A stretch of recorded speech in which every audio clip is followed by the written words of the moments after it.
Shosho guys, welcome back to Speaker Nawe. I'm still your boy Taylor DJ. So today siphinde sibuya ne-album entsha and today we are doing album review ye-album international. Usually asiwenza ama-album international because it's no music omningi wenza local, but ke uKaylane, she's one of us because unegama lasemzansi. So uKaylane R&B singer yase-America.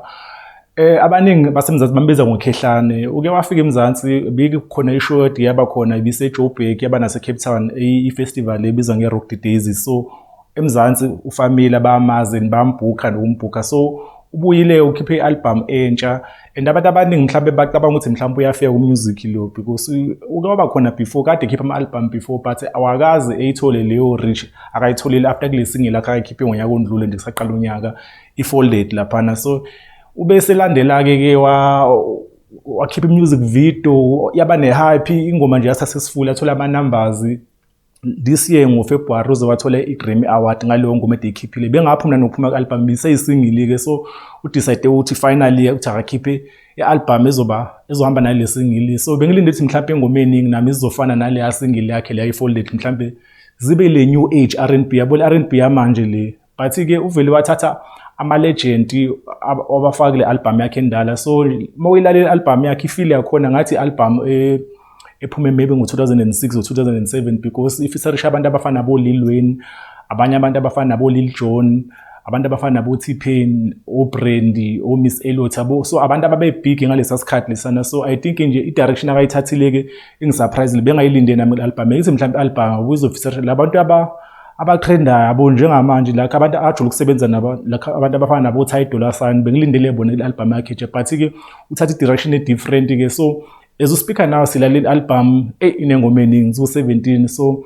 angeke ngikwazi ukureacta kuzona zonke but ngizotomla lezi ezimbali engizwile and ngisho leyo comment engizwile because i-sound i-different from ingoma eningi, especially from le i-sound akajwayele ukukhipha because mina ngiqala ukuzwa ngayo ekhipha i-album le While We Wait 1 because awu-2 khona u-1 no-2. So leyo qala-ke le efeaturisha abantu abafana nabo Ty Dolla $ign nabantu abafana nabo Musiq Soulchild. I think around 2018 or 2019 if I'm not mistaken. So yilapho mina ngaqala ukumuzwa khona, but album yakhe this time iphethe le R&B le hardcore le R&B le yango 2005 le. So khona ingoma eno-Lil Wayne ibizwa nge-Another and nakuleya ngoma lana indlela uWayne asounda ngayo usounda njengalo Wayne lwana wakudala because ama-features amaningi aLil Wayne amanje usounda different and kuleya ngoma lana ngiyayithanda indlela asounda ngayo laphana usounda kahle.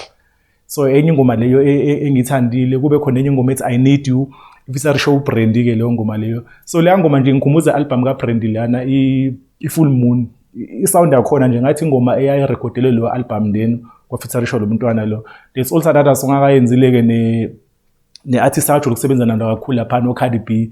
uCardi B wayemfeaturishile ku-album yaCardi B yokuqala laphana khona ingoma bayenza boba u-2 I think Be Careful, and then kule album kaCardi B last year baphinde benza ingoma. So naye umfeaturishile kuCardi B ingoma ibizwa ngePocket-ke. That is one of my favorite song album-ke leyo imnandi kakhulu. There's also another song engithandile ibizwa ngeSweet Nothing ifeaturishe uLeona Thomas, omunye umuntu nayo oshisayo ongaconsi phansi kulezi insuku. Even nakuma-Grammys adise bawina ama-Grammy boba u-2. Omunye wawina I think i-Best Performance R&B but boba u-2 bawina because batrenda bobabili and uLeona Thomas usayine under uTy Dolla $ign oyena umuntu ojule ukusebenza kakhulu nalo mntwana lo uKaylane. So leyo ngoma leyo imnandi kakhulu. There's also another song ebizwa ngeLights On laphana ino Big Sean imnandi ngale ndlela ivesi la Big Sean nje slow nje ileyo ngoma lezi abo abantu mhlawumbe abangadlala mhlawumbe babe laphana yabo ekamereni bejabulisa laphana. I think nje ingoma leyana yenzela abantu abathanda isex kanjalo. So nje i-album